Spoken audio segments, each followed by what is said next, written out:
We are live. We are live. Hopefully, we are live.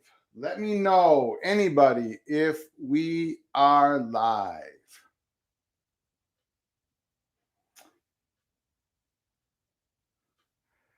This is college football's peek around the corner live show. Virginia versus Syracuse. It's not going to be really a watch party, so to speak.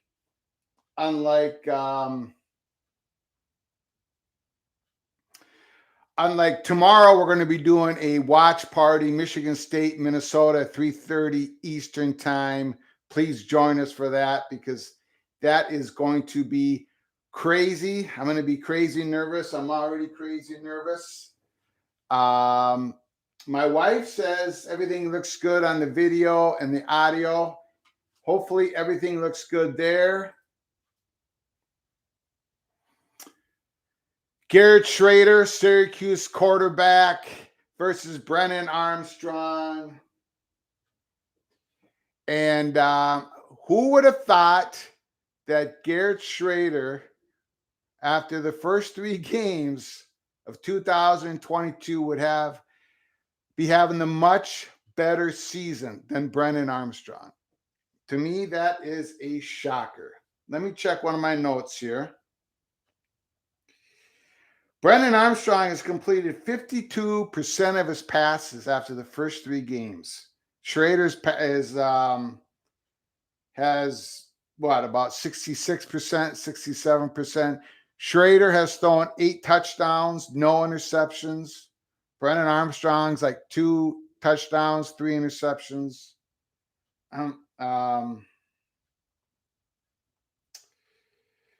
So Brennan Armstrong, I don't know, he's ran the ball 30 plus times for Syracuse. He's absolutely getting hammered.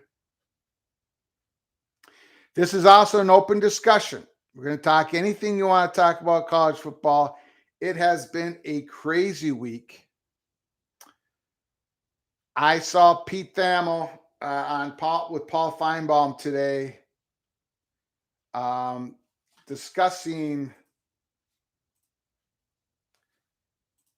talking about what George Kliavkoff has been saying this week, the commissioner of the Pac-12. And Pete Thamel, man, he did not hold back. I mean, he's a very professional guy. Said it like it was, saying that the numbers that George Kliavkoff has been spilling out this week about how UCLA would lose money to join the Big Ten, Pete Thamel basically said, just no one believes it. And he said something to the point where people out west are kind of confused. He used the word confused. Pete Thamel used the word confused. And I think that's about as nice word as you could say. I used a harsher word. I said insane in my video this morning. So we can talk about anything college football. I'm going to be watching Syracuse and Virginia. Syracuse goes out to a 3-0 record this year. Very impressive. They beat Purdue in the last seconds in a crazy game last week. Schrader, man, he's playing. I said last week during that Purdue game, he'd probably be the leader for the most improved player in college football, or one of the leaders. And Brennan Armstrong's getting all beat up. He's getting all beat up.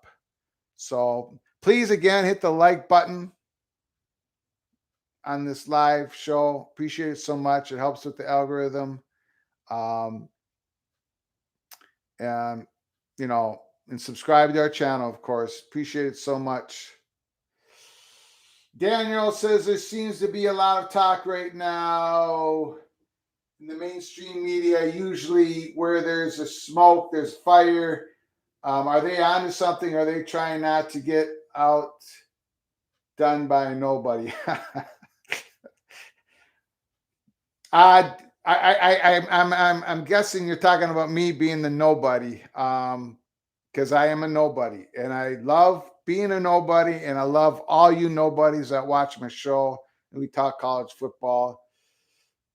Oh yeah, I mean, here's the thing, Daniel. I mean,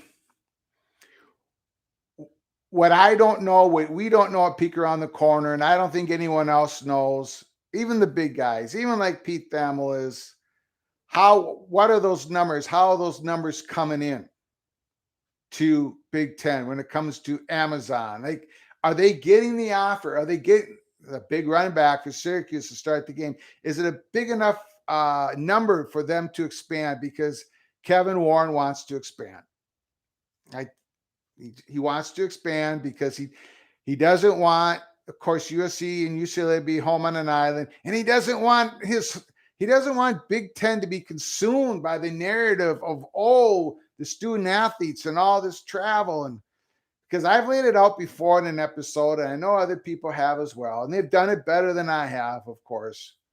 And that is, if you add two, even at a discount rate, add to Oregon and Washington, for example, the travel time gets cut down a whole heck of a lot. A lot.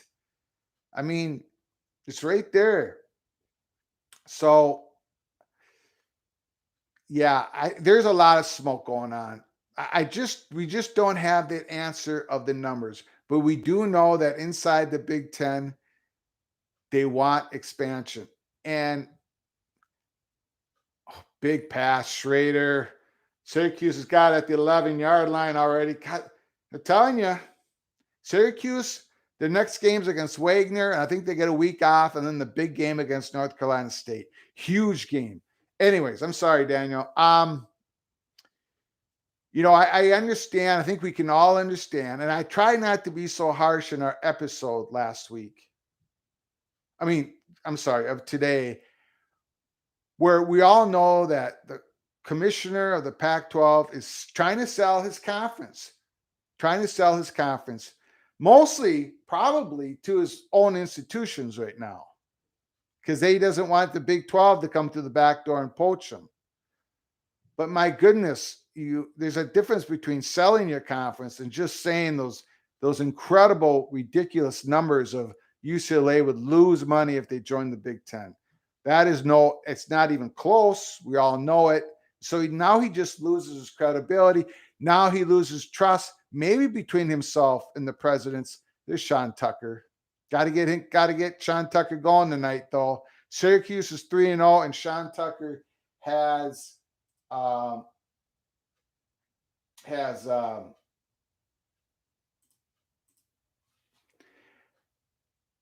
out to a slow start.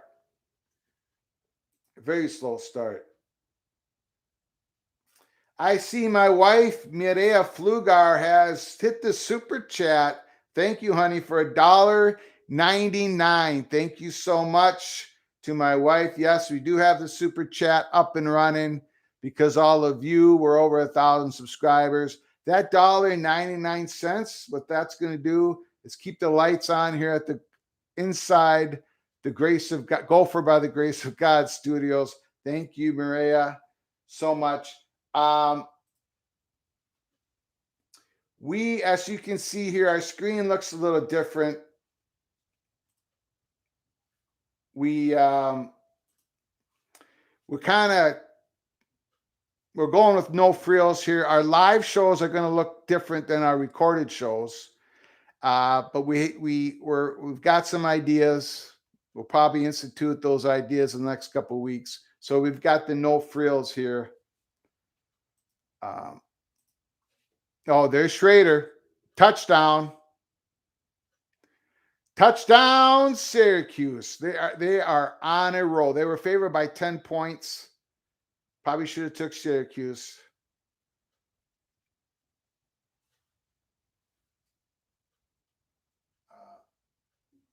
And my wife says, de nada. Gracias. Daniel says, I say it kindly. Yeah. I know. Syracuse gets up a quick 7-0. The interesting part about this whole Pac-12 saga is that it's going to there's only the shelf life of the story is only going to be so long. I mean, things are going to happen here. And of course, we have the messaging war, right? We have the messaging war. And I don't think Kliakoff did himself any favors or his conference any favors. We got a crazy week of games. Crazy week of games. Very intriguing. Baylor, Iowa State. Big Big 12 matchup. Iowa State's 3-0. Beckers versus Blake Shapen. Clemson versus Wake Forest. Wake Forest, it's getting 7 points. I took Wake Forest in that game. I smell an upset. Wake Forest. There's such a big difference between that quarterback play. Yes, Clemson still has that great defense. I smell an upset. I don't have Clemson winning the ACC, and I think we're going to find out a lot about Clemson tomorrow. We got Duke and Kansas. That should have been College Game Day. ESPN College Game Day. That should have been where College Game Day's at. Duke, Duke's 3-0, but do they have a real shot at defeating Kansas? This Kansas, the story of early of the 2022 college football season. Daniels at quarterback, man, he's on fire. He is on fire. That running game, Neil. Danielle, thank you so much for the $2 super chat. I appreciate it so much. You're helping me keep the light on at the Grace of God Studios, Gopher by the Grace of Gods. Even though you're a Hoosier, you're keeping the lights on in our Gopher Studios. I appreciate it so much, Daniel. My brother from another mother, you and Omega. Omega Supreme at Twitter. He's the one who just put out the video. Pete Thamel from ESPN answering those questions to or talking to Paul Feinbaum about what was going on with George Kliakoff this weekend. And he used the phrase confused. The people out west, people in the Pac-12 are confused by George Kliakoff's messaging about those numbers. They don't work. UCLA losing money in the Big Ten just did a lot of damage to George Kliakoff's reputation. Also, Pete Thamel, in that interview with Paul Feinbaum that Omega Supreme put out on Twitter,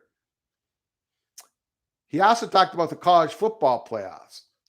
And is it possible, as of right now, is it possible to have the college football playoffs start in 2024 or 2025 before this current contract ends, this playoff contract? And Pete Thamel's answer was, right now they're trying to work out the scheduling because you would have to redo the whole college football schedule. Right now we have this thing called week 0 and week 1, where week 0, a handful of teams get a waiver to be able to play a week earlier than everybody else. Teams that are playing Hawaii or teams that are going overseas, for example, like Northwestern, Nebraska did this year. What Pete Thamel was saying is that week 1 would be week 0. Like they move up the whole schedule. And then that during the Thanksgiving weekend, third week in November, which is usually the conference, the rivalry weekend, the last game of all these conferences, that weekend, that Thanksgiving weekend would be for your conference championship games. So during that Thanksgiving weekend, it'd be conference championship games, which would be kind of crazy. I mean, I know that, like we have in the Big Ten, the Black Friday game, we have that Nebraska-Iowa game every year. But that weekend would be the conference championship games during this new college football playoffs because the schedule has to be redone.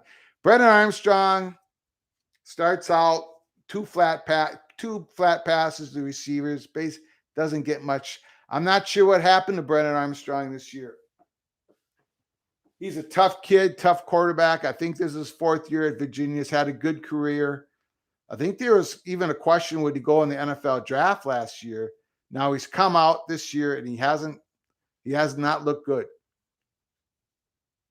Tony Elliott, the new head coach of Virginia. I said before the season started, I said that they would take a step back. And it's not Tony Elliott's fault, okay? He's got a whole big rebuild going on there. I'm so glad that Tony Elliott got his head coaching job that he deserved. He deserved it. Deserved it years ago. He deserved it years ago. I'm glad he finally got his shot. Brendan Armstrong can run, though. First down run. That kid's a tough kid. I'm sorry. Daniel, sorry about that. I'm getting caught up in the football game here. Ooh, missed on that. Daniel asked, what is your prediction on Indiana and Cincy game? I think Indiana wins. I say 23-20. Daniel, thank you for another super chat at $1.49. I appreciate so much. Again, Daniel, I'm sorry. I can't pin your tweet. I can't do anything with your, but we're going to get all the bells and whistles going on this live show in the weeks to come. But Daniel, I appreciate your friendship and your super chat. Indiana, Cincinnati. Well, Daniel, I got a question for you. How many passes is Indiana going to make this game? Are they going to put it up 60 times? I mean, goodness, your coach, Tom Allen, he's throwing the ball all over the place. I think he's finally got this identity built in Indiana, right? They're going to throw the ball all over the place. They're becoming the Purdue of the East, really. Yeah, they got a good shot at this. They got a good shot at beating. You know what? I agree with you. 23-20. I think it's going to be higher scoring than that, though. I mean, no offense, Daniel. No offense, especially when you've given me a super chat. So I don't want to offend you, but can Indiana hold Cincinnati to 20 points? Can they hold anybody to 20 points? I shouldn't say that. They've had some. They just won a 33-30 overtime game. But yeah, Cincinnati is taking a step back, and as we all knew they would. Indiana's 3-0. Ooh, rush. Oh, bomb. Oh, interference, Syracuse, pass interference. That was right in the receiver's hands. Indiana's 3-0. 3-0. If they win this game, they're 4-0. They still have games against Rutgers and Maryland. And what is their other crossover game? They defeated Illinois, which is at the end of the season, Daniel, that is going to be considered a very good win. Very good win. I mean, Illinois is a threat. You know how the Big Ten West is wide open. Of course, I think the Gophers are going to win it and dominate, of course. But no, not dominate. We're going to learn more tomorrow. And I'm not going to be able to sleep tonight. I'm going to be tossing and turning. Mireya is going to yell at me and tell me to go into the living room. But yeah, Indiana, man. I mean, I think I predicted them to come in last, didn't I, in the Big Ten East? And here they are. They're going to be bowl eligible before anyone else. Danielle says, oh, geez, 30 passes minimum. Nah, not 30 passes. They're going to put the ball up more than that. Have they put the ball up less than 30 times this year? I don't think they have. I think Allen's just gonna go with this. Just gonna go with it. I'm gonna look that up right now. Skull Ducky, how you doing, my man? How you doing? Out there in Oregon. You got a big game tonight, this weekend, excuse me. Washington State. Are you going to be able to handle Washington State's quarterback? That's the question. Are you going to be able to handle that beast? And does Dillingham have that offense finally cruising for Oregon? It looks like it. Now let's look up the man. I sure do like seeing Tony Elliott, the head coach of Virginia. Is there anybody in college football who deserved a head coaching job more than Tony Elliott in the last 10 years? I don't know. Maybe he turned down some jobs. Maybe he was waiting for the right job. I know he's a South Carolina guy. He spent his whole career around South Carolina, I believe. So maybe he just wasn't interested in Midwest jobs. Oh, he missed. Brendan Armstrong. He missed. Wide open. Wide open. Something's going on with Brendan Armstrong this year. Very disappointing. Very disappointing. And that's their big guy, Thompson. He's their leading receivers, about 18, 19 catches for the year. And he just, Keaton Thompson, he missed him. And he missed him by a lot. Missed him by a lot.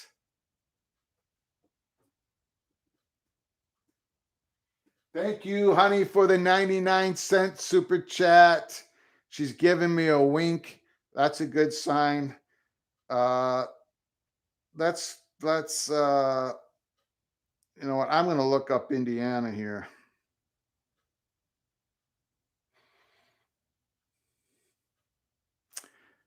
Virginia misses the field goal.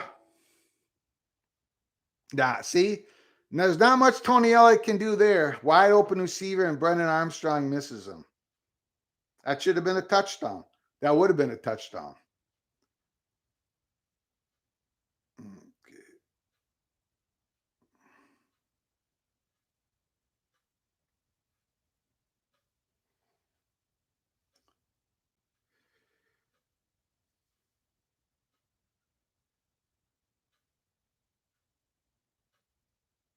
Man, holy moly. Indiana Hoosiers, Bazelak, 891 yards. First 3 games, 5 touchdowns, 2 interceptions. The Shivers getting going. I knew he had a rough start in game 1. He's got 241 yards, 4.8 rushing average. That was a transfer from Auburn. Nice shirt, Go Ducks from Joe Duck. Yeah, it's just Nike, so that's Oregon's. Yeah,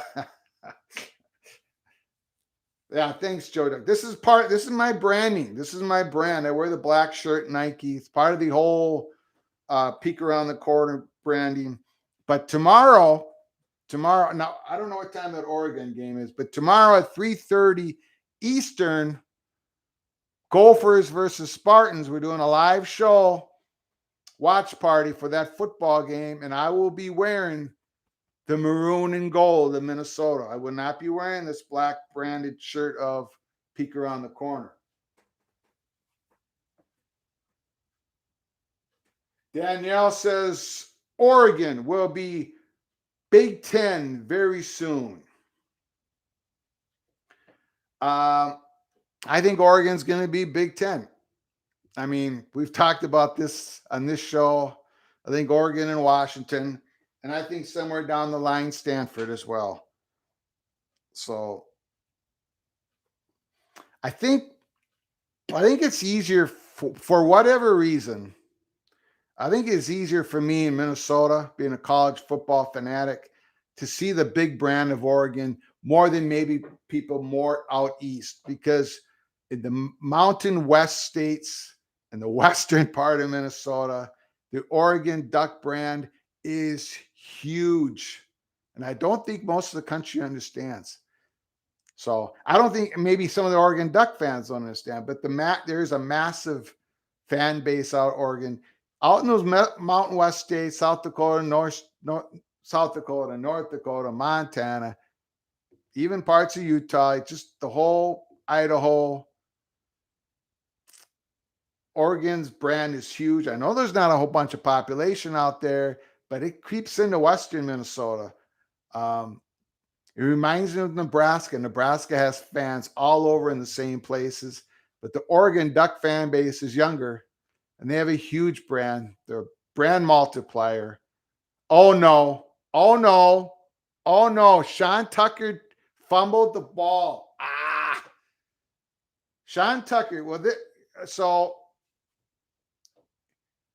I might be just the kiss of death here because I, in one of my shows before the season started, I laid out all my predictions on who's going to win what award, and I had Sean Tucker winning the Doak Walker Award for the best running back in the nation.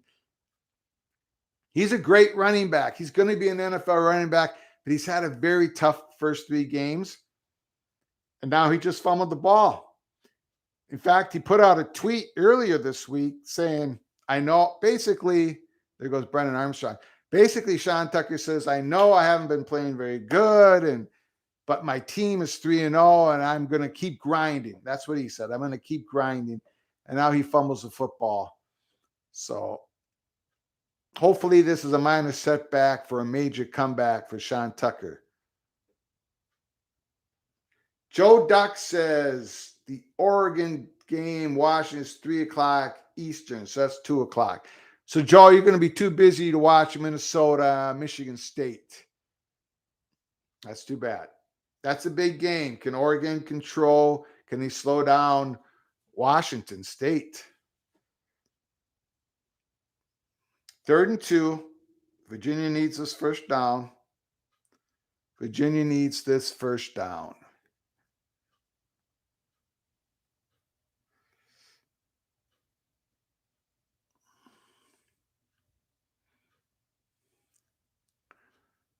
You need it.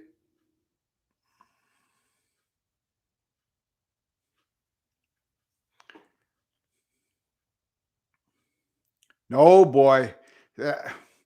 He's scrambling and he doesn't get it. And that. It doesn't look like the Cavaliers can pass protect much. And that's probably what's been happening to Brennan Armstrong these first 4 games. He's getting beat up. Brennan Armstrong was a Gopher commit. He was a Minnesota Golden Gopher commit under PJ Fleck, early in PJ Fleck's tenure, and then he decommitted, which was a sad day for the Minnesota Gopher fans. But we turned out okay. Tanner Morgan has been very good. It's had a better career than Brennan Armstrong when you look at the wins and losses and things of that nature. And a missed kick. Virginia misses a kick. 7-0 still Syracuse.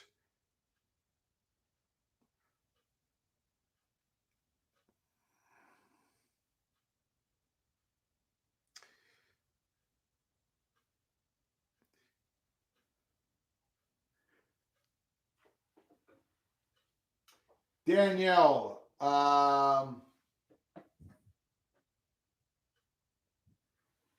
Ant versus Greg. Interesting. I don't quite understand. Who is Ant? You talking about Anthony Edwards, Timberwolves player?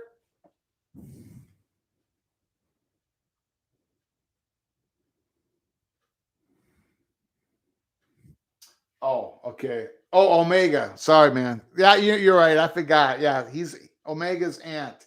Yes, Ant's going down. Omega is going down. Omega Supreme is a big Michigan State Spartans fan. Daniel says the Minnesota Gophers running game is too much for Michigan State. I hope you are correct, my boy. I hope you are correct. The Gophers will probably be able to run against Michigan State because they've been able to run against everybody the last 2 years, pretty much, even against the very good teams. Couple of things worry me about going in that game for the Gophers. One is the weakness of the Michigan State team is their secondary. They were horrific last year, and they don't look to have been able to heal all their wounds there in the secondary. But can Minnesota Golden Gophers take advantage? Kirk Shiraka, the offensive coordinator, is back at the helm. Tanner Morgan is lighting it up like he did in 2019 under Kirk Shiraka. But the Minnesota Gophers wide receiver room is thin, and we just got a devastating injury. To Chris Ottman-Bell, our leader in the wide receiver room, 6-year senior. and he's out for the season. He may come back for a 7th year. We'll find out. Medical waiver and all that. That's just devastating because we are very, very thin. Dalen Wright, our transfer of 2 years ago from Texas A&M, he's got all the physical abilities in the world. It's got to click now. It's got to click now because he's really the only guy who can really go up and get it, to stretch the field and go up and get it. Gophers have got Daniel Jackson, Michael Brown-Stevens. We got some receivers, but it's very thin. Can't have another injury back there. But the running backs, Mohamed Ibrahim, Trey Potts, is fantastic. Fantastic running game, the Gophers. Fantastic defense. Gophers were 3rd in the country last year in total defense. I think right now they're probably number 2. But one other part of the game that worries me, or everything worries me. I'm a Gopher fan. I've been we haven't been to the Rose Bowl since I've been born. I was born in 1968. So let's get real. Everything worries me. I'm a Gopher fan. But the other thing that particularly worries me about this game is, can the Gophers get enough pass rush on Peyton Thorne, the quarterback? Schrader almost made a fantastic throw on the run there. Can the Gophers put enough pressure on Thorne? So far, the pass rush for the Gophers in the first 3 games against 3. I think we went offline there. We back online? Hopefully we are. Little shaky. So I'm worried that we won't get enough pass rush, but the Gophers do have a filthy great secondary. So it should be a great game. More of that tomorrow. Minnesota over MSU. Washington pass all over them.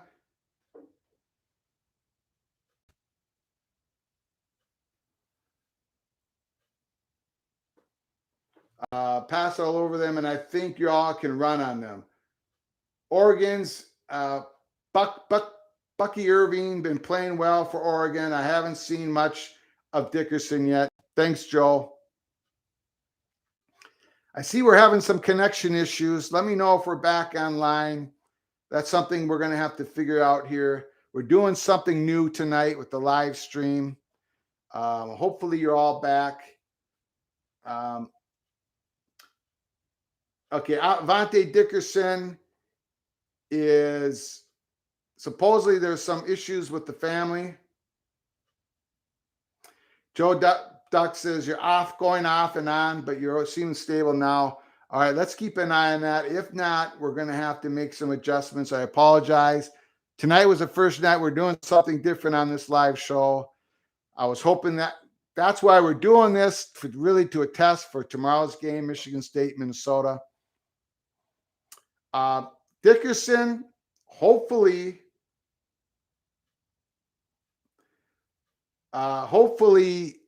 everything's okay with his family situation. Something's going on there.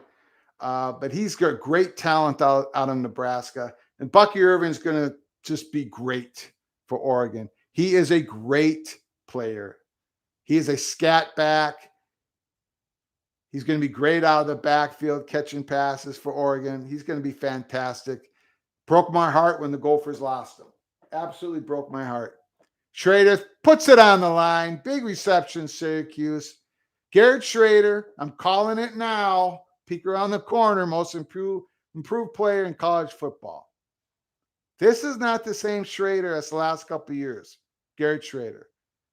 So, yeah, sometimes your quarterback can develop, can improve, and get better. Tony, tough Tony. I call him Tough Tony because he asks me tough questions. Nice to see you, Tony. Greg, where is the Bernie Beeman blackboard? Yeah, I should have that up, but I don't. I have some games written on there, but it kind of looked kind of funny on the screen. We're doing something different tonight with the streaming. So it's over by the corner. Won't see it tonight, maybe tomorrow. Again, we have we're kind of just testing this new system out that we're doing. and hopefully it works. Hopefully it keeps improving. We might still have to make some adjustments on this live stream. We got a flag. Skull Ducky, have you ever thought about creating a Discord to have a watch party that way? I haven't thought about it. Basically, we have been just going crazy here with this YouTube channel. It's grown faster than we expected. Thank you to all of you. So we're sort of still playing catch up. Like this live show tonight, it's going to look different 2 weeks from now. It's going to look different. We're going to have some other stuff, different things you're going to be seeing. So, but we were not expecting to get over 1,000 subscribers. So big first down, Sean Tech. We were not suspecting all this support from all of you. So again, please hit the like button, hit the subscribe button if you haven't. We got now a super chat if you want to donate to our channel to keep the lights on. Also, there's Venmo and PayPal that you can pay into. You see the ticker going across our board in the recorded episodes. We don't have that in the live show yet, but hit the like button. That's a good way to support our channel, and it's free. So hit the like button. Daniel says Discord is very popular with the younger generations. I haven't used it, but I'm not opposed to it. Okay, we'll check it out. We'll check it out. Yeah, there's a lot of things that people say that we should, they're advising us to do, and we'll get to them. We'll get to them. There's a lot of different things out there. But we sort of been running uphill, kind of pushing the rock up the hill, as we're running, as we're walking, because we have a lot of ideas that we're going to do, but, life gets in the way, consumes a lot of time. And there's been so much going on in college football and doing the content. And so it's been crazy. Ducky, you can run them simultaneously and be able to chat with us live. Sounds good, sir. We'll look into it. That will be this week. Thanks for the advice, Ducky. Appreciate it. While being able to watch the same video. Okay? Sounds good. Joe Duck says Discord is good for community building. All right. Thanks, guys. Appreciate it. We'll definitely look into that. I'd say in the next couple of weeks, you're going to see quite a different changes to this channel. Okay. You guys caught us all off guard. The channel spread so fast and wide, and it's amazing when we look at the when YouTube provides the analysts of this channel. It's like we're spread out throughout the whole country, which we wanted to do. We wanted to be the college football's peak around the corner. So in the Midwest, down in Texas, of course, out in the West Coast, in the East Coast, we're getting a lot of support. So we appreciate you all. We haven't even been around. I mean, October 10th will be 2 months. We're not close to October 10th. That's how crazy this has been. Schrader, misses that and touch. You're going to have to try to kick the field goal. Ducky, if you ever need any help, I can message you on Twitter. Thank you, Ducky. DM me, and we'll talk about it. Joe Duck, congratulations on 1,000 subs. Appreciate it, Joe. Yeah, that happened way faster than we expected. So, we're on the knife's edge right now. We have a lot of ideas, but we thought we would have more time. Appreciate it, Joe. Appreciate all you. I know that the video has been getting shared a lot. I've had a couple of messages on Twitter about how someone shared the video and how people subscribe to it, and now they're watching the channel, because we talk everything college football. We consider everything important in college football. The silly things like the preseason polls and the early polls and the bowl game projections, all that stuff that people don't want to really pay attention to. We love it. We pay attention to it. Let's go, Ducky. Thank you, sir. Thanks for the congrats on the 1,000. Appreciate it.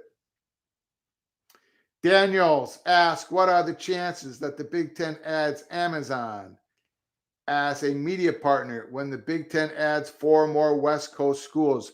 I would say, Daniel, if the Big Ten expands,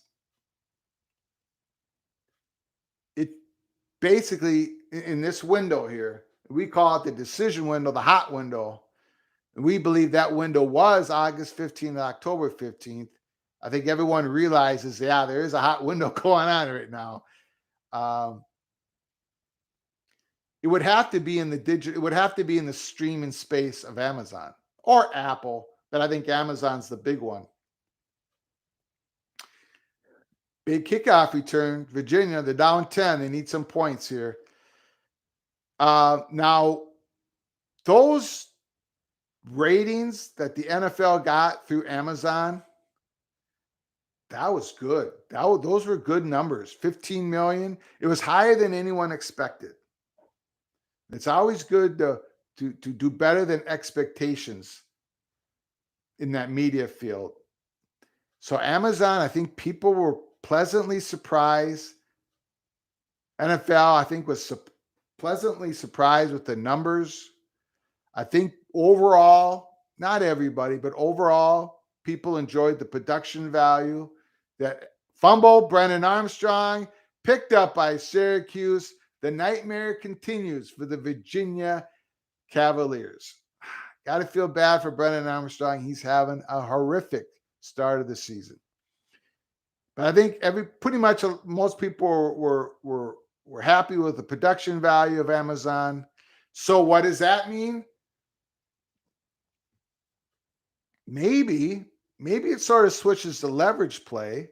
Maybe Amazon has a little bit more leverage now in these deals in talking with the Big 12, Pac-12, and the Big 10. And maybe Big 10 says, wow, maybe this is the right time to expand. Of course, Kevin Warren believes this, to do this expansion in the streaming space and to bring on Oregon and Washington and possibly Stanford. But they need that and big enough money, right? They need a big enough offer from Amazon. And Danielle, just to finish off on that question, when Amazon does something, they go big. They go big, right?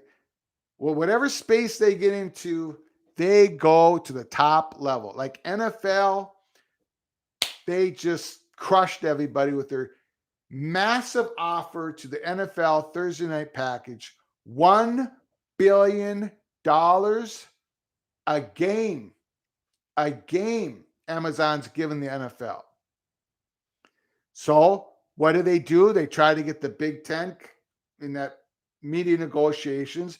They offered more than NBC and CBS, particularly CBS. It sounds like Amazon wanted that 3:30 Eastern time slot, and they offered more than CBS did. The $350 million a year that CBS offered, Amazon went above that, but because of concerns of the distribution of the exposure, not as many people are going to watch Amazon.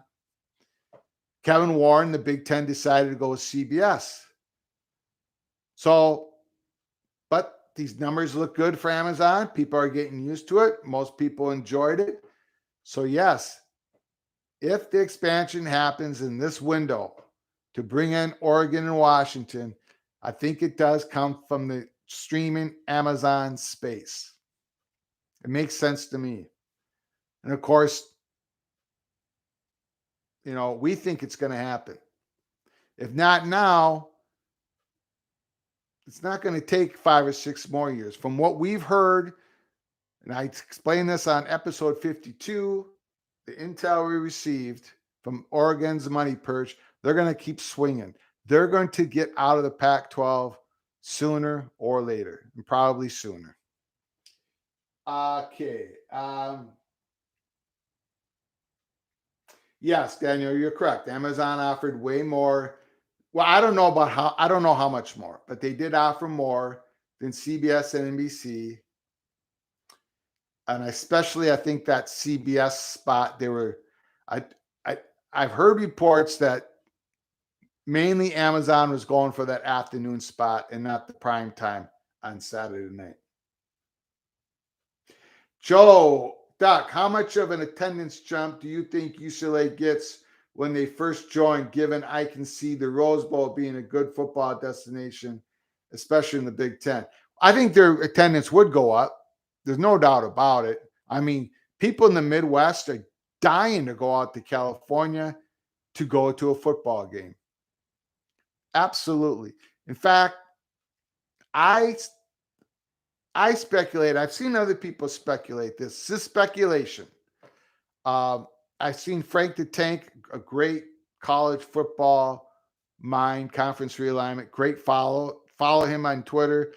He put out what he speculated. If the Big Ten for the 2024 season is just remains a 16-team conference,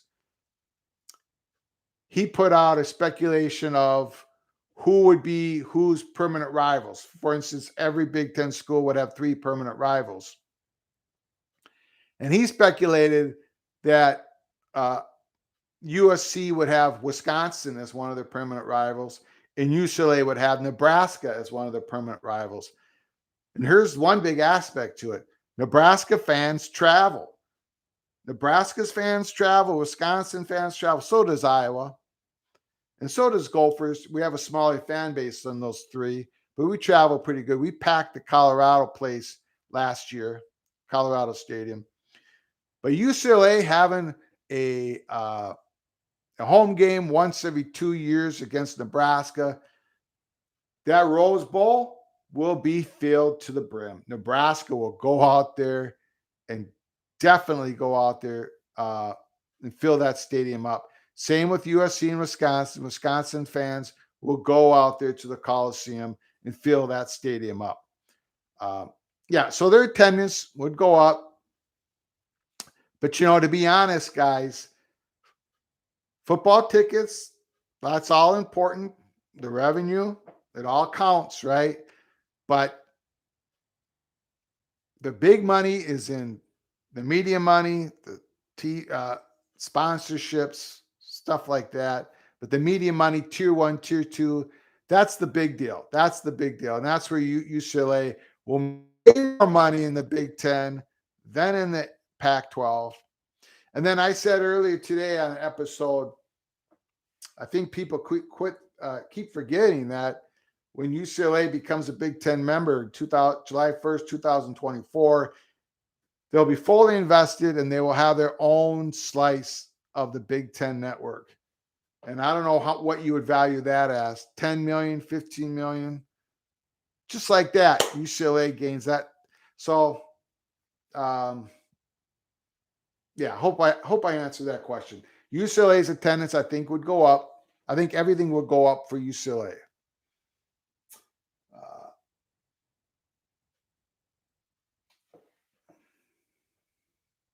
Daniel, I wouldn't mind seeing Indiana's games on Amazon. I realize that that's a lower rung, might have to go there. And Indiana has the second largest living alumni base in the entire country. We'll watch. Yeah, I mean, Amazon's not, at least if Amazon gets part of the Big Ten deal and if they expand, you'll be seeing Minnesota, Purdue, Indiana, Maryland, Rutgers on Amazon. I mean, I would assume no Big Ten team would have more than one game on Amazon, probably. I don't picture, if Big Ten expanded to include Washington and Oregon, maybe the expansion would just be in the Amazon streaming space. However, there is a chance that it would be Amazon would get part of that fourth window package, and then maybe a linear station, a channel like ESPN would grab some more Big Ten content, something like that. Fox Fox is not interested in buying any more Big Ten content. They're filled up. They're going to have more content going forward than they had in this previous contract. Of course, CBS and NBC filled up. They got what they wanted. Peacock sounds like NBC's Peacock got what they wanted, which was 8 streaming games, 4 conference games, 4 non-conference games. So mostly the expansion will come in the new streaming space if it happens.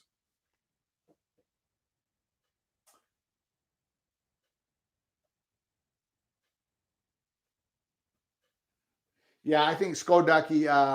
Do you think with the NFL numbers being in the 11 million on Prime, they might see the numbers as a bigger audience than they thought? Yes, I do. I think, to put it shortly, I succinctly, I'd say Amazon had a very, very good outing for their first for these Thursday night NFL games. I think Amazon has done themselves very well. I think they've gained a lot of credibility. The way they produce the game and the numbers that have come in that watch the game. And I think that increases their leverage with trying to get into the college space, the college sphere, the college sports space. I think Amazon has created themselves some leverage with their success here in the first Thursday night NFL game. Danielle Kliakoff knows it, and that's why he's swinging for the fences and is whiffing. Oregon is leaving. Oregon is trying to leave, and they're being mighty aggressive. Mighty aggressive. We haven't shared everything that we've been told. We're dotting the I's, we're crossing the T's, we're making sure everything is solid. Oregon is being mighty aggressive. And let me state it again. On episode 52, if you haven't watched it, go back and watch it. Oregon's Money Perch wanted that information out that we said on Peek Around the Corner.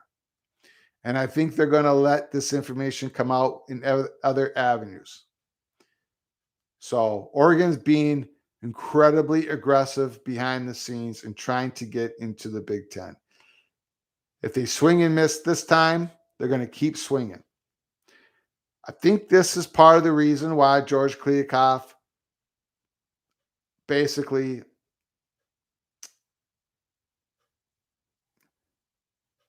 I'm trying to be kind here.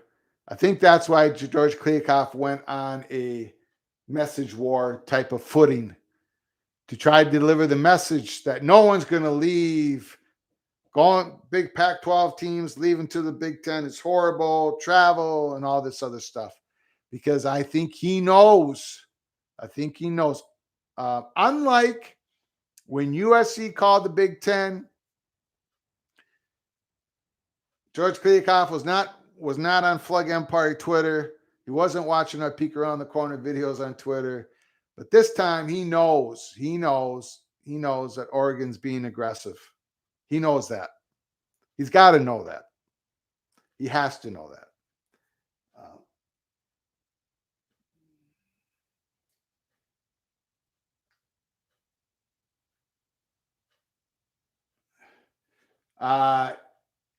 Joe, I get the big money is in media, but as a recruit, when you see what UCLA has in the stadium, it's a joke. Oh, yeah, you're correct on that, Joe. You are correct on that. When you're a recruit, you go in a half-empty stadium. It hurts the recruiting of UCLA.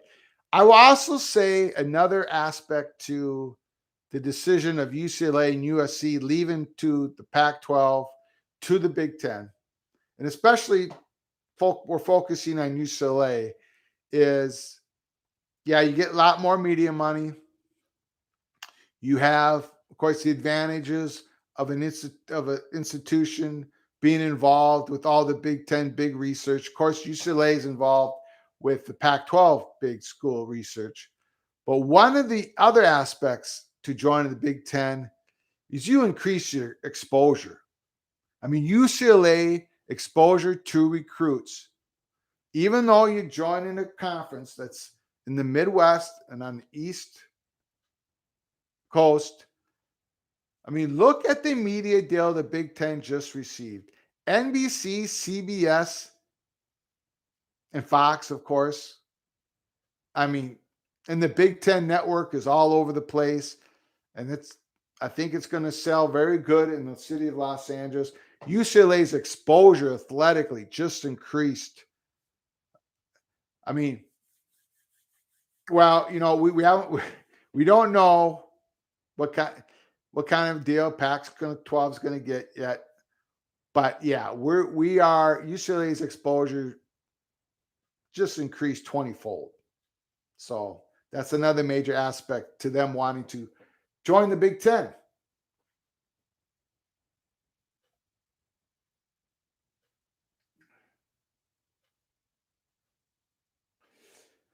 Yeah, the different options that Amazon has with the different viewing options. Good points, Go Ducky. Yeah, I mean, they're gonna change. They're gonna push the envelope. They're gonna change how we view things, on our TV or on our laptops or what have you. Of course, and Amazon's in the business of moving product, right?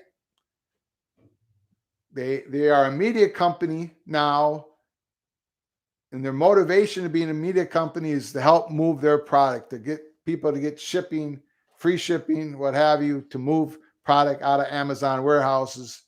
And there is no better way to move product than to be a partner of the NFL. And that's why Amazon went massive with the NFL media contract to buy the Thursday night package. And although SEC has higher ratings than the Big Ten Conference historically, there is no conference fan base that moves the products more than the Big Ten when it comes to college sports. The metropolitan areas, the states that consist of the Big Ten, the demographics, the money, they buy the products that they see the advertisers advertise on TV. And Amazon knows all of this way better than I do or any of us. And that's why they went so huge with the Big Ten. And that's why they're probably going to go, that they're still talking. They're still talking. We saw the reports earlier this week from Dennis Dodd, CBS Sports. Still talking with the Big Ten. Nothing really has died. Not yet. Not yet. And we've been saying this at Peek Around the Corner since July 1st, the day after June 30th, when UCLA and USC announced. It's been tough because a lot of national reporting has been saying the opposite. And we keep saying, nope, it's not dead yet. It's not dead yet. So now I think there's a consensus, right? It's not dead yet. Realignment isn't quite over yet, or the possibilities of realignment isn't quite over yet. And Yormark, the Big 12 commissioner, is waiting. He's waiting to see if something happens with the Big 10 poaching the Pac-12.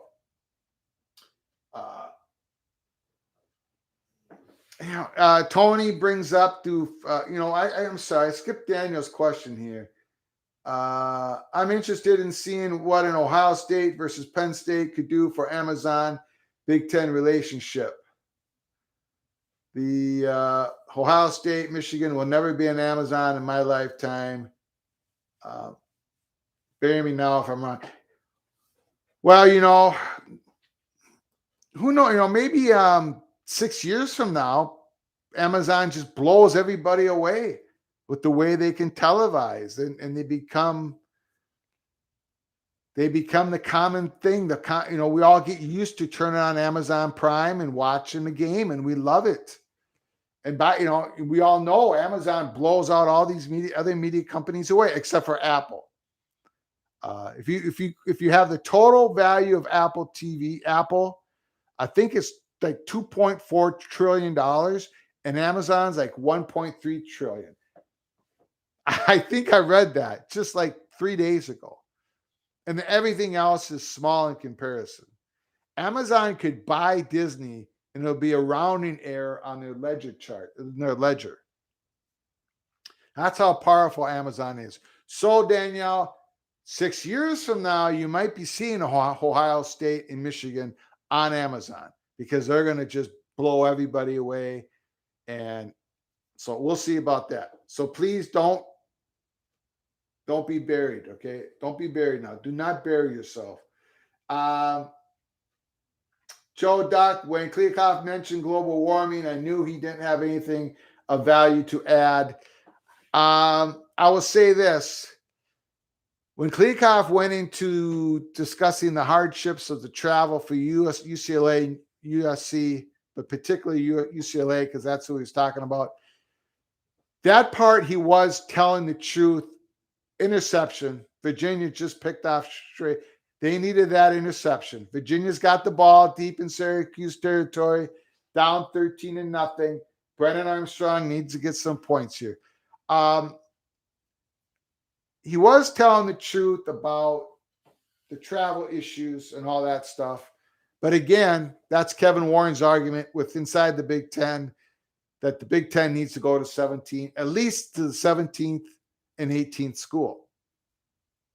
So Kleikoff was basically doing Kevin Warren's bidding inside of the Big Ten conference. And I just can't imagine. I would just love to be a fly on the wall at Rosemont, Illinois, in Big Ten headquarters, and just listening to all their react. Brendan Armstrong's just not close with those passes. To see the reactions of the presidents, or I mean, not the presidents, but Kevin Warren after George Kleikoff just said what he said this week. You know, it's not personal, it's business.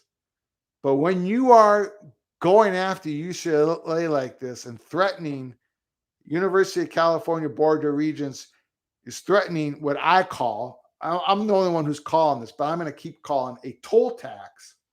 You taxing UCLA. When you're going after them like that, that hurts the business of the Big Ten. Just like Big Ten hurt the business of the Pac-12 from poaching UCLA. I know people have been saying this is George Kleikoff's job. He's trying to save the Pac-12. I completely understand that.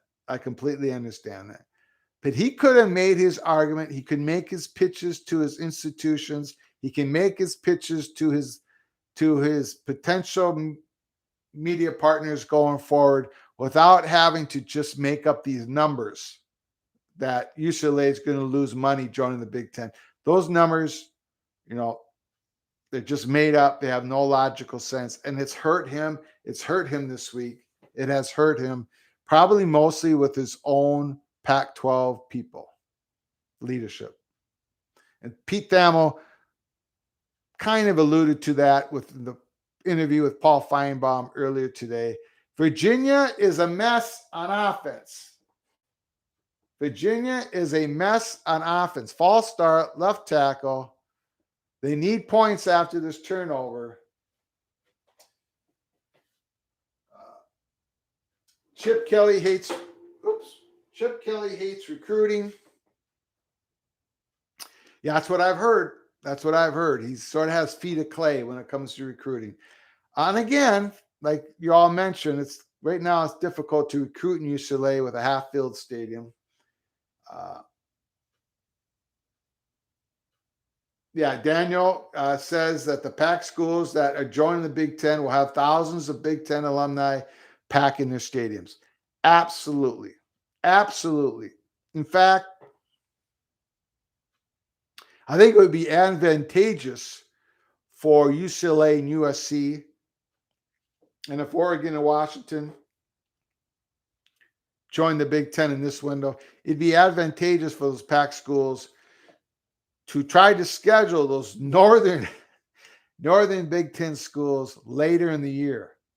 Because I'm going to tell you, as a Minnesotan, as a Gopher fan, and the same true with Wisconsin, Iowa, Michigan, we're dying to go to California, Southern California, to watch a football game in late mid-October especially November. I don't think there'll be scheduled games in November between UCLA and Iowa, UCLA, Minnesota, because that's when the upper Midwest has a rivalry games against each other. But I think people are dying to go big. And plus, there's a whole bunch of Big Ten alumni. I think Daniel's referring to who live in Los Angeles.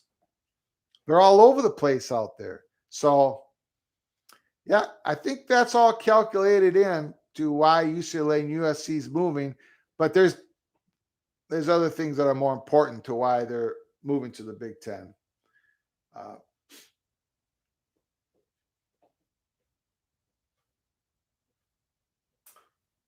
Dave Aranda will be the head coach in the next few years of who? UCLA?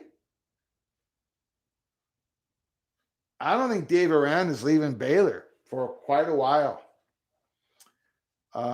There's all sorts of reports over the last few years that Dave Aranda and his wife love where they're at. They're deeply tied to the community. They're in Waco, Texas. Now, I know that college football coaches, they leave their jobs when they're successful, or they leave their jobs because they get fired. For the grand majority of them, vast majority of college coaches, they go and coach somewhere else. Either, that's just the way it is. So I'm not saying Aranda's going to leave anytime soon. I mean, that he's never going to leave Baylor, but I don't think it's going to happen anytime soon. Just my crazy speculation.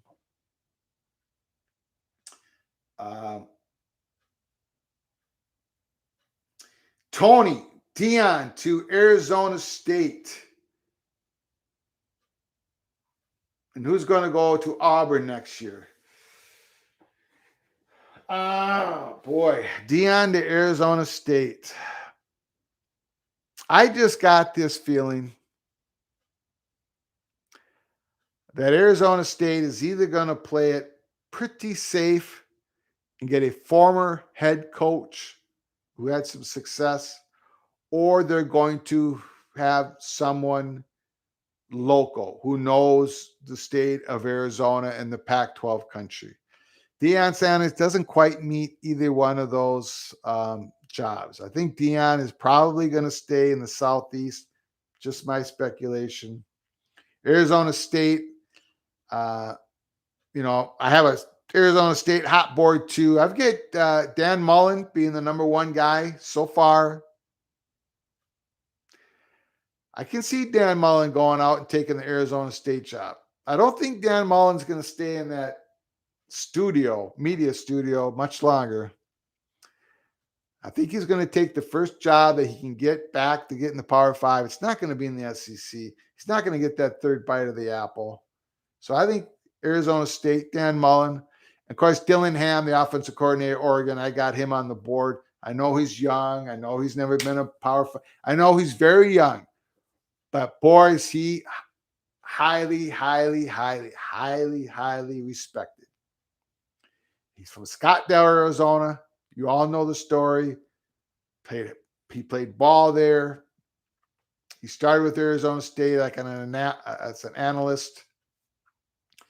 Went with Mike Norvell to Memphis, followed him to Florida State, and then come to Oregon. And I think he's showing his stuff here at Oregon. So I don't think Deion is really a candidate, but we'll see. We'll see how it goes.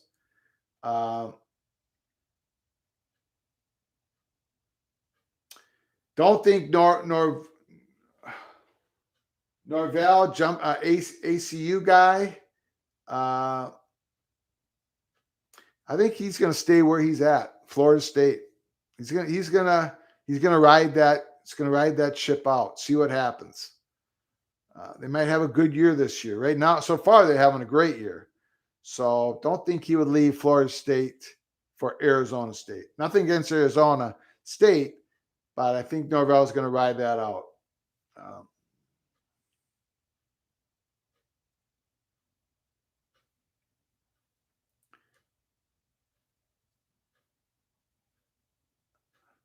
Yeah, Joe Duck is. If USC gives approximately $10 million per team in the pack, and the Pac makes 30 million.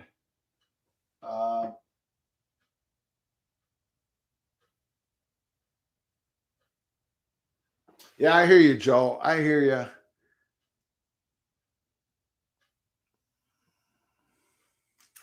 I uh Joe, I hear what you're saying. Right now, my mind is so occupied with other things. I can't do the math. I get what you're saying. USC, I'm just gonna. We talked about this a lot this evening. USC and UCLA are going to make a lot more money being in the Big Ten than they are going to be in the Pac-12 from the years 2024 to 2029. Not just because of the Tier 1, Tier 2 media contract, but there's a whole lot of other things coming down the track. It just is. We started talking about these issues on March 31st when we learned that USC called the Big Ten. And we were told all the reasons why USC was coming to the Big Ten. And we explained all the reason for months. And here we are. And nothing has changed. Super conferences are going to grow. They're going to be more powerful in the sport of college sports for the good, for the bad. And there's a bunch of different reasons for it. And we've explained it all. And I just wish that George Kliavkoff, for him personally, would not have gone to just the full extent of what he said this week, because those numbers are not even. When he says UCLA was going to lose money during the Big Ten, it's just so far off that it just makes me.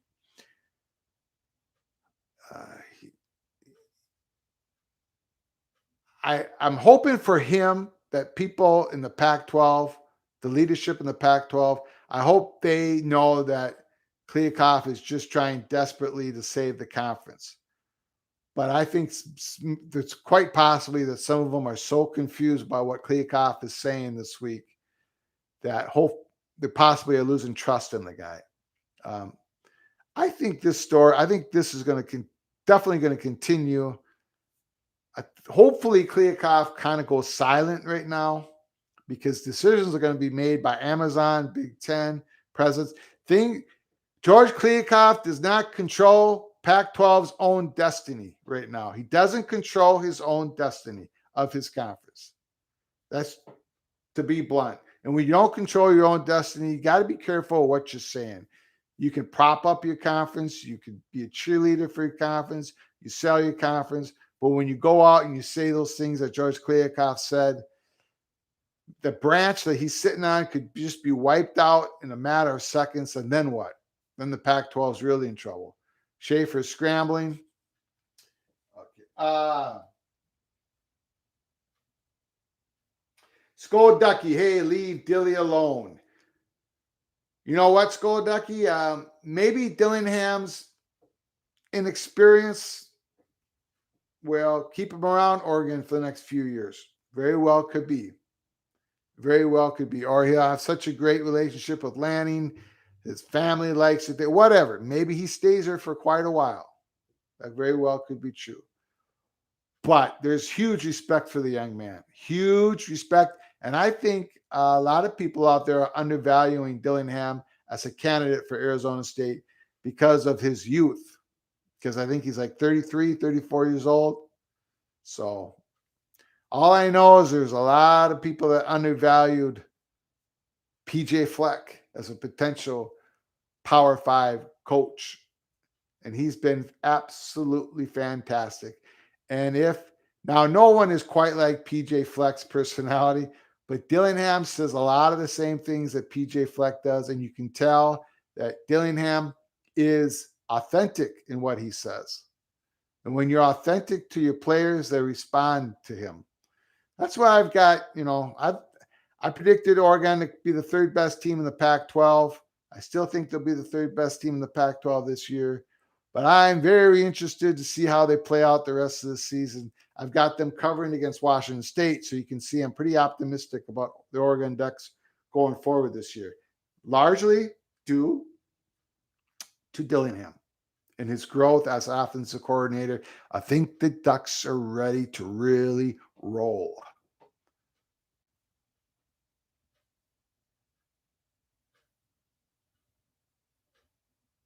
Yeah, I agree with you, Joe Duck. The money gap is still huge between the Pac and the Big Ten.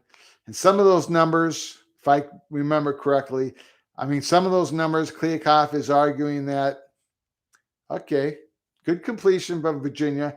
They need points on this drive. 8 minutes to go, second quarter, they're down 13 points. They need to put together a drive. Give Armstrong some time, and then Armstrong's got to make Syracuse hurt. Make that downfield completion. He's been missing on all his long throws. Good run, but there's a flag. I'm not sure what that flag is. Yeah, I mean, Kliakoff put out some numbers that made no sense.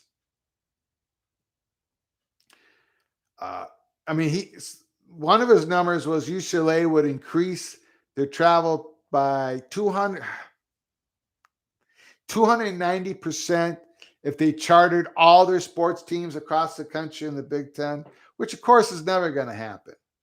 And then he had numbers of, I can't remember the other numbers, but he said like half the time they'd use charter planes, which that's not going to happen either. But yeah, if you even take the worst case scenario for George Kliakoff, the numbers still don't match up. UCLA would make way more money in the Big Ten. Going forward. Now, we're just talking the next 6 years, or what about the next 20 years? UCLA gets themselves in the Big Ten. They're going to be, he just shouldn't have gone that far in his messaging. Kliakoff should not have pushed that far. David M. Glad George Kliakoff is not my accountant. Thanks for joining us, David M. Yeah, the numbers, he just shouldn't have brought up those numbers. Ugh. Another missed throw by Brennan Armstrong to his best receiver, Thompson. Don't know what happened to Brennan Armstrong. If anybody knows, please put in the comment section what has happened to Brennan Armstrong. Tony Elliott's letting him have it. He's letting him have it. I don't know what's going on. He cannot make a downfield throw. Now, last year, look it up. Someone look it up. I think his completion percentage was in the mid 60s. He had a great year. And now this year he's at 50%. And his throws have been awful tonight. Of course, oh man, he's getting steamrolled. Ooh, late hit. Got to throw that flag. Nope, no flag. Tony, does Colorado have any value to the Big 12?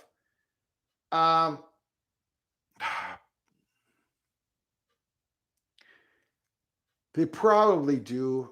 Now we just heard Colorado's president this week talk about how he's all in on the Pac-12. There's a lot of confidence in George Kliakoff to get a good media deal. And I don't blame him for saying that. That's what you do. Got Syracuse down deep in their territory. Virginia needs a 3-and-out. They need to get the ball and score here at the end of the half. I don't blame Colorado's president for what he said this week. He was pretty positive about the Pac-12. He's going out there. He's doing what he needs to do as a Pac-12, president of Colorado. Colorado does not want to get their ties cut with the state of California. Colorado's student population is becoming more and more and more from the state of California.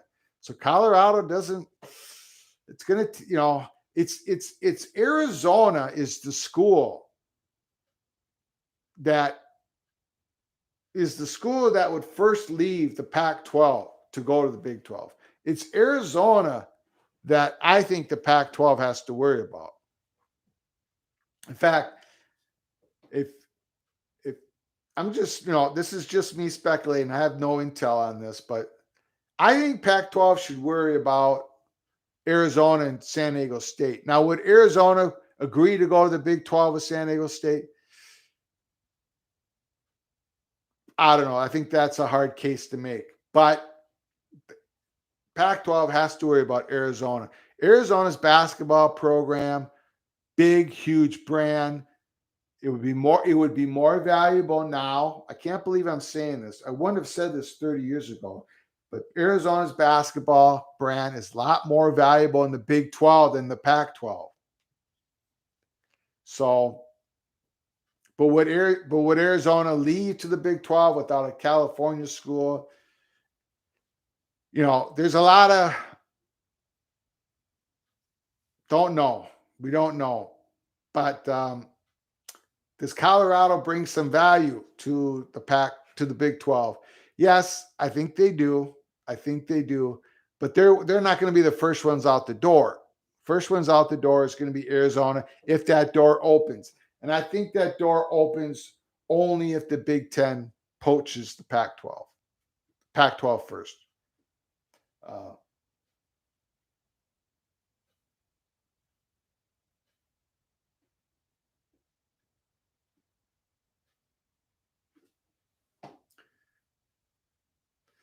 I'm not sure what Daniel's referring to uh, about the money. I do realize that advantages it offers. It gives Indiana football fans hope. Yes, we do exist. Yes, Indiana football does exist.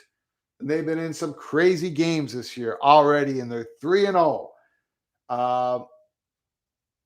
I think most Big Ten fans understand the value of becoming a national conference and expanding out west. Most Big Ten fans, not all, but most Big Ten fans do understand the value of expanding out west. And I think most Big Ten fans, and here at Peek Around the Corner, the Big Ten expansion doesn't end until Big Ten expands back out east, southeast, that growing demographics out in the southeast area of this country. That's where the Big Ten makes their last expansion for the next generation or two.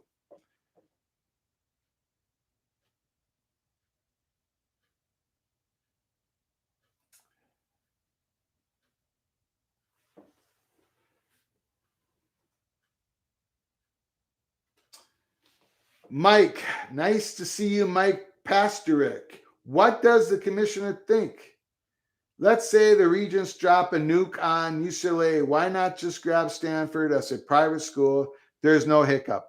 That's a great question. Great comment, Mike. That's not even a question. You're just making a comment, and it's absolutely true. I don't know what he's thinking. We had an episode earlier today. Wow, beautiful pass, beautiful catch. Syracuse deep in Virginia territory. They're about to put this game away here in the first half because Virginia can't complete a pass downfield. They can't move the ball. They can't score points. Mike, you bring up a great comment. I mean, George Kliakoff, let's say the University of California Board of Regents does the unthinkable and stops UCLA from moving to the Big Ten. Now what? Ooh, big sack, Virginia. Now what? Now what? I mean, just because George Kliakoff shuts the front door and locks the key for the Big Ten to get UCLA, Big Ten's just going to come around through the back window and grab Stanford, as Mike said, or Oregon and Washington, or all three of them. My goodness. George Kliakoff talks about the disadvantages of the student athletes in that UCLA and USC for all the travel. Well, if UCLA gets stopped, there's no way Kevin Warren is going to keep USC on an island. They would just take a great candidate like Stanford. Big Ten presidents want Stanford anyways. I mean, or Oregon or Washington, probably all three of them. I mean, I don't know. I'm not sure what the end game is of George Kliakoff in the statements of this week. I just don't get it. I don't understand it.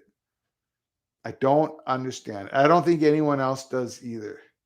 He's in a tough spot, but man, you can't say something that is so patently false in your message war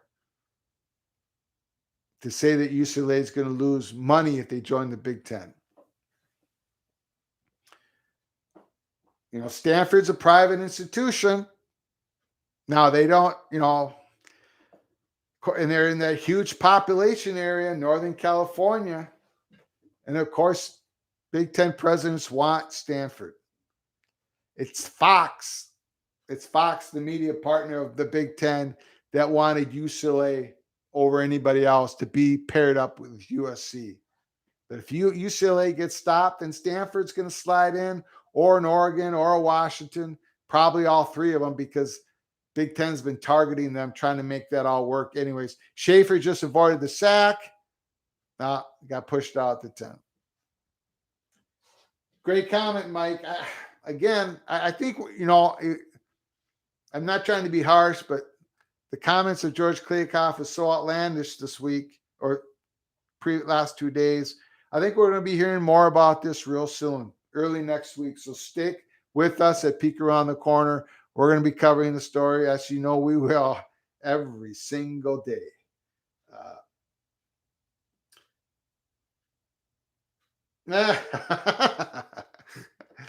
Tough Tony, always with the tough questions. This time he comes in with the humor, the comedy. Speaking of Nuke, I think Utah would be a good fit. Still worried. I don't understand that story. I read it once. I didn't go back to it. Some student, 21-year-old student of Utah, threatened to nuke. Who they threaten? Who the student? Who they threatened to nuke if Utah lost? I didn't quite read that whole story. Please, Tony, put in the comment screen, educate me. I believe a 21-year-old Utah student, University of Utah student, wanted to set off a nuclear thermal bomb somewhere in the United States if Utah lost last week. Please fill me in. Tell you, college football is crazy. Woo. David Ann, Stanford with their endowment and academic would be a perfect fit for the Big Ten. Absolutely. The Big Ten presidents want Stanford. They want Stanford. And it's not just that. Stanford has, of course, those are the biggest reasons, but Stanford has this large bandwidth of sports. Big Ten also likes institutions that offer a lot of opportunities for the student athletes to sponsor a whole large bandwidth of sports. And of course, no one does that better than Stanford. They're always winning, or they're always very high up in that, what they call that, the Sears Cup, the Learfield Cup nowadays. They have excellent Olympic sports. The weakness of Stanford is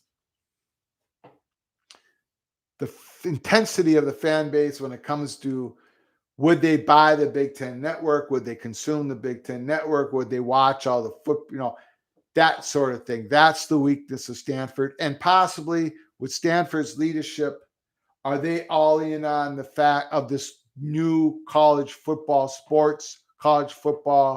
where you're going to have direct payments to the student athletes, things of that nature? Would Stanford be all in? If Stanford's all in and all the other questions can be answered, yeah, Stanford is a school that Big Ten presidents want in above all pretty much everybody else. But again, Fox has to somewhat agree with the decisions and the commissioner. Daniel, the SEC would accept Stanford. I think they would. I think, well, I shouldn't say that, but Stanford is, a lot of people would want Stanford. Let's put it that way. Big Ten presidents want Stanford. Someone might have to grease the skids for them to get in. Like if Notre Dame called Kevin Warren tonight and said, we're in, then Stanford would be in. It'd be Notre Dame and Stanford.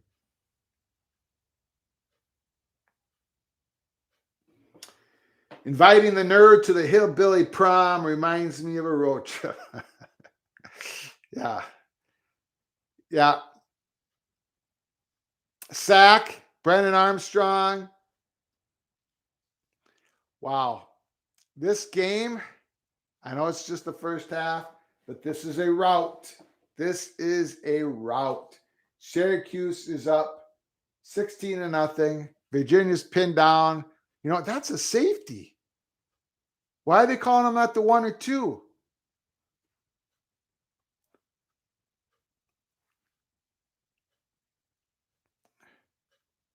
Isn't that a safety? I don't understand that.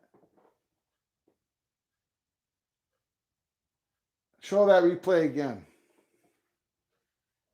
I want to see this replay again. Okay, oh, I'm wrong. It's at the 3 or 2 yard line. Bad refereeing by your host, Greg Flugar. Yeah, that's at the 2 yard line.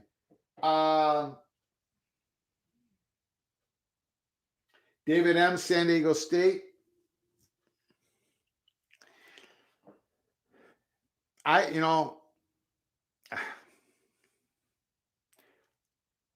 think San Diego State has to end up in the Pac-12 or the Big 12, no matter how the scenarios flow. Big run by Virginia. First down, they got out of there. That's good. They don't have to punt it back to Syracuse. I think San Diego State.